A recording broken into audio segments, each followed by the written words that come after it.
So I just wanted to begin by saying congratulations. I thought the film was fantastic. I got to see it the other day. Now, in some respects, it feels like a continuation of your debut film, Hinterland. And I was just wondering how much of that story went on to inspire Supernova and your writing, directing process on this. Probably quite a lot, and probably quite a lot more than I'm like conscious of, I guess. I suppose they're very similar in some ways and very different in other ways. And actually, Laurie, who plays Lola in Hinterland, plays the same character in this. And actually, the little conversation that she's having is about the character that I play in Hinterland. So the idea was to kind of like have that narrative continue in this. But it certainly it definitely has informed my making of this. Yeah, I kind of wanted to give making another road trip movie in inverted commas another go and do it slightly differently and in a much bigger context, hopefully. So yeah, it did inform it, and I think it made me realise that what I think probably because I'm an actor too. I think what I jump to immediately is this kind of character-driven, intimate human drama. I guess that's I became aware that that's the kind of stuff I was writing most immediately. Mm-hmm. And of course, this deals with the sensitive topic of dementia and its impact on families. So what kind of research did you undertake to ensure that the illness was represented properly? And what are some of the challenges then that presents? Well, representing the illness properly and honestly, it was like literally the most important thing in the entire process, because what happened was that I went, I had a very long period of research to make this film, 2 or 3 years, or ongoing actually, really. But I worked at UCL with the Dementia Research Centre there and with the Wellcome Trust. I met and spent a lot of time with people who are living with dementias, the young-onset dementia, and a lot of those people are no longer with us. So it's a really profound thing to do that, and a really life-changing one, and it certainly was for me. So I really just wanted to make a film by hook or by crook that reflected that and how important and life-changing that experience was for me, which I hope we've done.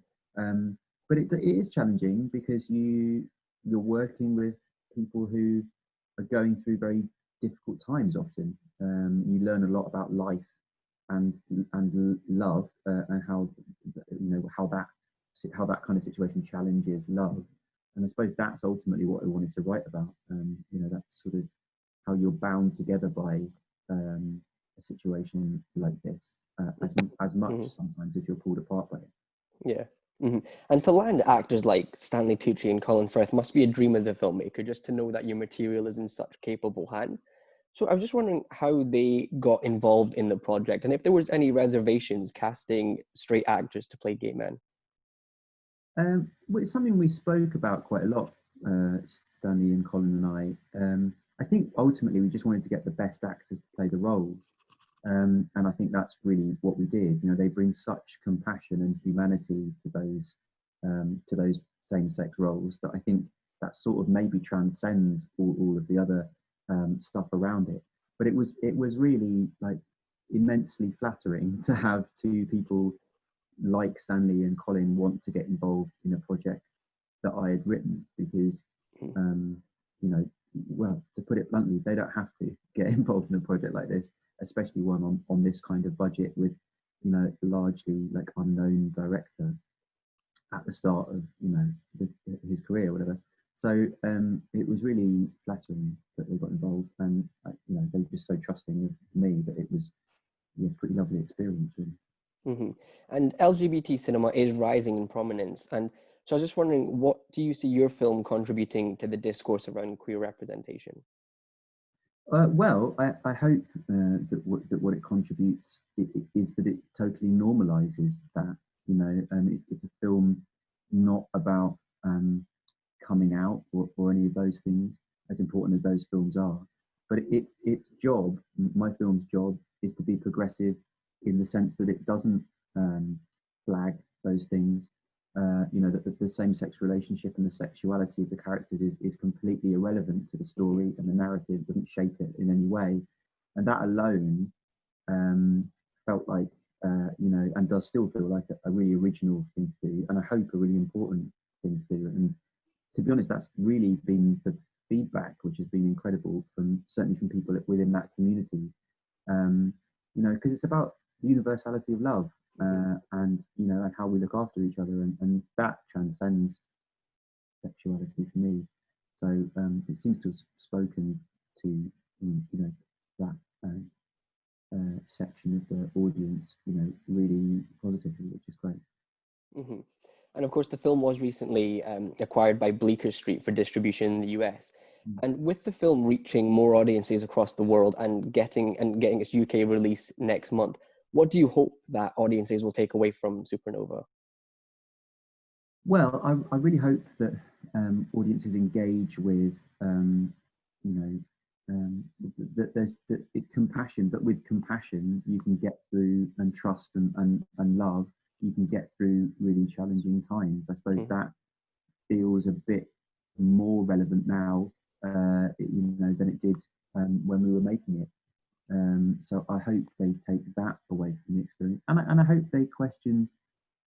I hope they learn a lot about dementia, for a start. That's a really important thing, and end of life choices. I think that's a really important debate to happen in this country. I hope the project does allow people to think and speak about that. Yeah, but compassion and love, really, you know, it's romantic, and it should be life affirming. Mm-hmm. And you sort of touch upon the sort of end of life decisions that sort of are discussed between the two characters. And I was just wondering, the finale of this film especially is quite hard hitting. When you're writing that, how do you ensure that you get those emotional beats right? And then when in filming, how do you sort of make sure that you capture the emotion and the heart? Well, I think it's your kind of, if you're dealing with this material, it's like almost your duty to sort of take it there and make it hard hitting, because it is, you know, and I've spent a lot of time with people who are going through very similar things. So I sort of know a bit about how difficult it can be. And it's a difficult question to answer, because I guess you try your best to be as authentic as you can when you're writing. And in that instance, that kind of final section of the film, I was writing, I was just sort of out, I was in the countryside in this little house, just on my own, kind of just writing it, and being very, very moved by the process of writing it, you know, crying a lot whilst I was doing it. And it just felt authentic, and it felt right, in inverted commas, right, you know, whilst I was doing it. And then you just sort of try and continue that throughout the process, allow the actors to have the space to work in that way. I think it's, yeah, it's all of those things, really. Mm-hmm. And no, finally, I just wanted to ask if there's anything else you're working on, because I'm sure audiences are eager to see what you have in store next. Oh, that's very kind. I'm working on a few things, actually. Yeah, a couple of feature films that I'm writing, that are very different from each other, and quite different from what I've made before. So I'm hoping to, you know, start getting one of those off the ground, or both of them, as soon as I can. So that's really what I'm doing, but also very busy still with this. So juggling all of that. Yeah, so busy. Yeah. No, I just wanted to say again, congrats on the film. I thought it was absolutely fantastic, and thanks for taking the time to speak to me about it today. Thanks, Oasis. I really appreciate it. Really nice to meet you. You know, from myself, thank you.